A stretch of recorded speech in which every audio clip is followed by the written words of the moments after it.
Segunda-feira, 12 de junho de 2023, Dia dos Namorados. Que legal, né? Pois é, coisa boa, comemorar a nossa união, o nosso amor, né? Pois então, neste dia eu quero comentar com vocês o lançamento no Ministério da Educação, o MEC, de um plano para alfabetizar crianças. E o discurso do Lula, que lançou o plano, me permite um pequeno comentário, com o qual espero que você concorde, né? Bom, além desse episódio, que é permanente, né? Conforme a gente vai ver também, ficou decidido pela Comissão de Constituição e Justiça do Senado que a sabatina de Cristiano Zanin para o Supremo Tribunal Federal será feita na quarta-feira da semana que vem, dia 21. Além disso, eu quero também comentar o costume bárbaro praticado por polícias estaduais e detectado numa pesquisa bastante oportuna, de quebrar os dedos dos presidiários. E também vamos contar o episódio maravilhoso da descoberta das 4 crianças que caíram num avião, num pequeno jato, nas selvas da Colômbia, foram resgatadas com vida, apesar de os adultos do avião terem morrido, inclusive a mãe delas, o que é para a gente lamentar muito. Eu quero agradecer a você que permaneceu aí firme na nossa audiência. Tivemos um fim de semana em que eu não gravei vídeos comuns, eu gravei uma entrevista e 2 dedos de prosa a respeito dos quais nós vamos falar aqui no fim do nosso contato. Mas vamos começar falando do Lula. O presidente Luiz Inácio Lula da Silva, lançou o Plano Nacional de Educação no Ministério da Educação, o MEC, para resolver o problema do analfabetismo. O analfabetismo no Brasil é uma chaga, mas é uma chaga que pode ser superada, hein? É incrível, mas pode. A fome, o desemprego, a miséria, a falta de teto que leva brasileiros para viver na rua, por exemplo, expostos à intempérie do inverno, e quem anda pelas cidades no Brasil sabe disso. O Lula não sai lá do palácio, então ele fica fazendo esses planos de educação que são bem-vindos, mas que são anuais e nunca resolveram nada. Além do mais, ele fez uma crítica dura, né? O Lula disse que é lamentável, né, o Estado brasileiro sempre faltar com o mínimo de competência nos últimos anos na questão da alfabetização infantil. Vamos lembrar o Lula aqui uma pequena... Últimos anos significa o quê? Quantos anos? Por exemplo, Lula, 4 anos, Lula, 4 anos, Dilma, 4 anos, Dilma, 3 anos, 2 anos e pouco, Temer, 2 anos e Bolsonaro, 4 anos, agora Lula de volta há 6 meses. Olha, se formos somar isso aí, dá 8, 12, 16 anos e meio de mandatos do PT. E eles não contam. Não é para cobrar do PT, e mais precisamente dele, que se elegeu presidente, e que elegeu a Dilma presidente, a incompetência do Estado, as falhas que ele apontou do Estado brasileiro, miseravelmente. O Estado brasileiro falhou miseravelmente nos últimos anos. E segundo ele, falhou porque achou que repassar recursos para escolas básicas vai diretamente para o gasto e não para o investimento, que é uma tese estúpida do PT, porque é o seguinte: é investimento e é gasto. O dinheiro que é investido, ele é gasto, ele é tirado do bolso do povo por impostos que são cobrados de forma desumana por todos os governos, e agora com esse cala-boca fiscal aí vai piorar. Bom, eu achei um comentário interessante sobre mais esse plano aí de educação lá em Brasília. Quase anualmente observa-se lançamentos inócuos no Ministério da Educação. Escreveu-me no WhatsApp o professor Emanuel Marcos Formiga, da Universidade de Brasília. É isso mesmo, professor. Além disso, talvez porque, por coincidência, é o Dia dos Namorados, a senhora Janja da Silva foi incluída entre as personalidades ilustres que compareceram ao lançamento.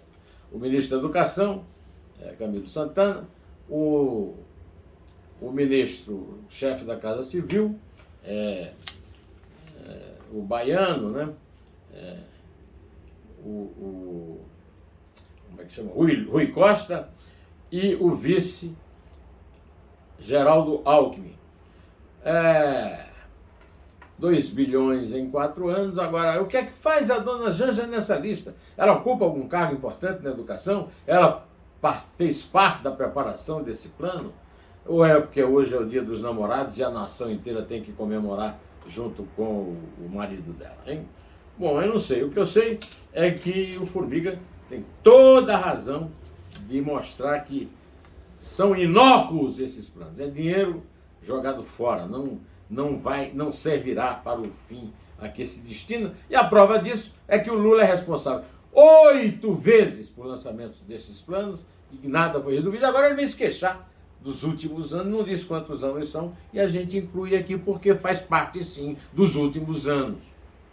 A gestão esticada e agora repetida eternamente do PT.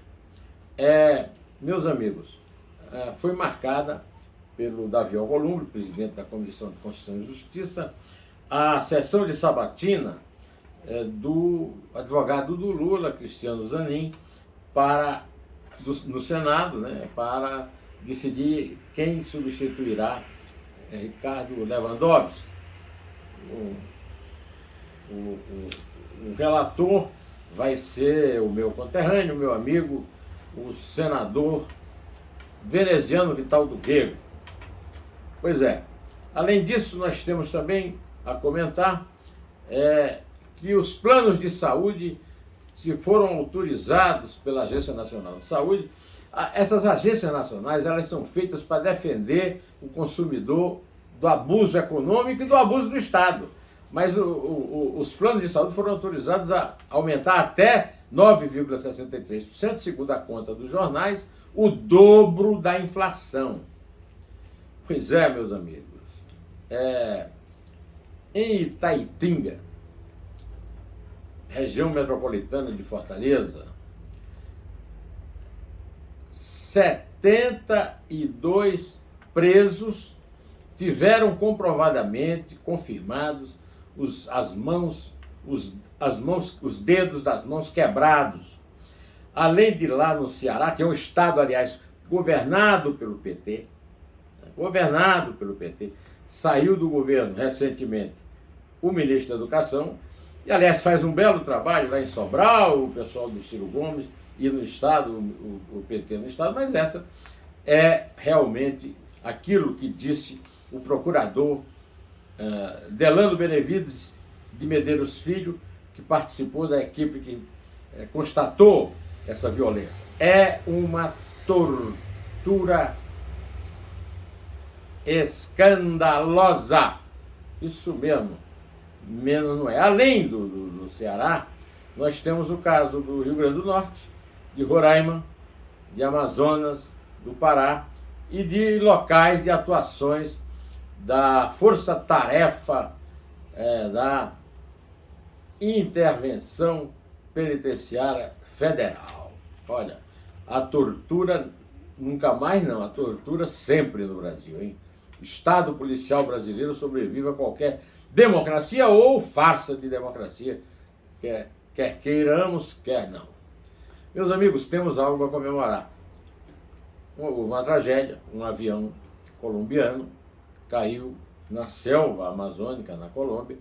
Morreram 3 adultos, entre os quais a mãe de 4 crianças que sobreviveram do acidente e passaram 40 dias na selva à base de farinha de mandioca e frutas, coisas que colheram lá na cozinha, né, no serviço do avião que caiu, e as frutas encontradas na floresta. Você sabe que a floresta contém riscos muito graves, animais ferozes, onça, por exemplo, naquela região, mas felizmente as crianças sobreviveram e foram localizadas pelo exército e por indígenas. Nessa busca, né, há um herói desaparecido, que é o cachorro Wilson, que foi desenhado pelas crianças, e temos a comemorar a sobrevivência das crianças que a mãe mandou que saíssem dali, que fossem embora pouco antes de morrer. Essas crianças foram lideradas pela irmã mais velha, de 13 anos. Essa menina como diz mesmo todo mundo que participou, a Leila Mucotoy. Ela foi uma heroína. Tinha inclusive um bebê de 1 ano que ela conseguiu alimentar e manter vivo na selva. Todos foram recolhidos no estado de saúde complicado pela fome, mas sobreviveram. Parabéns ao Estado colombiano pela ação efetiva e competente. Eu queria, ao contrário disso, lamentar a falta de espírito cívico, a falta de juízo, a falta de amor ao próximo dos baloeiros. Os baloeiros são uma praga em todas as cidades do Brasil, e nessa época de São João essa praga se alastra. Os jornais estão registrando que um balão pegou fogo e atingiu um condomínio residencial em Arujá, na Grande São Paulo. Vamos acabar com esse tipo de brincadeira. E a polícia? Por que a polícia não age com competência para evitar que se reúnam para fazer balões e espalhar incêndios por aí? Eu estive ontem dedicado a ver uma homenagem que o Flamengo fez a Evaristo de Macedo. Evaristo de Macedo é um personagem da minha infância. O meu pai assistiu ao jogo final do Campeonato Carioca de 55. O Flamengo foi tricampeão, 53, 54, 55. E o Evaristo era o centroavante e o artilheiro desse time. O Evaristo é o recordista em gols numa partida na seleção brasileira. 5 gols dele na seleção de 57, num 9-0 sobre a Colômbia, um jogo disputado em Lima, no Peru. Estou falando do Evaristo, porque o Evaristo foi homenageado pelos seus 90 anos, um grande jogador, né? O Evaristo foi artilheiro no Flamengo, no Real Madrid e no Barcelona, hein? Nos 2 rivais da Espanha, né? E não foi a Copa de 58, dificilmente ele não seria titular naquela seleção, aquela seleção maravilhosa, foi campeão do mundo, porque o Real Madrid, que era o clube dele na época, não o cedeu à seleção, porque a Espanha não se classificou para a Copa e decidiu continuar o campeonato, pagava os seus empregados, não deixou que eles fossem embora. Mas eu falei, a homenagem ao Evaristo, eu estou aqui contando que o Vini Júnior, que foi protagonista daquela absurda ação de racismo fascista em Valência, herdou a camisa número 7 do Real Madrid, que pertenceu ao Cristiano Ronaldo, e o Rodrigo, brasileiro do Real Madrid, a camisa 11, que foi do galês Gareth Bale. Bem, eu quero agora me despedir de vocês comentando que a entrevista, o Neumann Entrevista da Semana, é nossa figura que está dando entrevista de tudo que é lado aí, as entrevistas dele são muito lúcidas. É o Aldo Rebelo, que está lançando o que ele chama de quinto movimento, que é a retomada de um Brasil unido pelo desenvolvimento. O fim desse conflito permanente, dessa verdadeira guerra entre irmãos. E no Dois Dedos de Prosa, o Felipe Fortuna, filho do grande chargista do Pasquim Fortuna, chargista genial e grande poeta, embaixador do Brasil na Coreia do Norte, mas que mora em Seul, na Coreia do Sul, lançou esse livro, Luiz Labé, Amor e Loucura, que tem a tradução, prefácio e as notas. O Felipe é a grande poeta francesa de todos os tempos, segundo o poeta senegalês, muito respeitado no mundo inteiro, Leopoldo Senghor. Eu vou ficando por aqui, direto ao assunto. Em pé!